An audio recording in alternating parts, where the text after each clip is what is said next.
Hi friends, అందరైతే అన్నం తిన్నారా?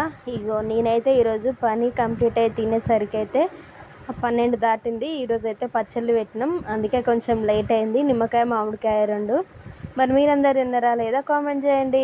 ఈ మధ్యలో మా పెద్ద కన్నయ్య అసలు అన్నమే తింటలేడు. ఆకలికి టానిక కూడా రాపించుకొచ్చిన, కానీ అట్లా టానిక పోసినా కానీ తినట్లేడు. ఇంకా హెల్దీ ఫుడ్స్ ఏమన్నా మీకు తెలిసి ఉంటే తప్పకుండా అయితే కామెంట్ చేయండి ఫ్రెండ్స్. ఇప్పుడు థర్డ్ బర్త్డే కూడా వస్తుంది మే 24కి. రెండు బర్త్డేలు అయిపోయినాయి, ఇప్పుడైతే మూడోది వస్తుంది. కానీ చూస్తే అసలు అన్నమే తినడు సరిగా. ఇంకా ఇప్పుడిప్పుడే స్టార్ట్ అవుతున్నాయి మాటలు కూడా. సరైన ఎదుగుదల లేదని చెప్పొచ్చు నన్ను అడిగితే మాత్రం. మీకేమైనా తెలిసి ఉంటే తప్పకుండా అయితే కామెంట్ చేయండి. ఇంకా నేనైతే ఈరోజు ఎగ్ కర్రీ వేసుకొని అయితే అన్నం తింటున్నా. మరి మీరందరు తిన్నారా లేదా తప్పకుండా కామెంట్ చేయండి ఫ్రెండ్స్. వీడియో చూసి వెళ్ళిపోకుండా చిన్న లైక్ కొట్టండి. కొత్తగా మన ఛానల్ చూస్తుంటే సబ్స్క్రైబ్ చేసుకోండి. బాయ్ మరందరికీ.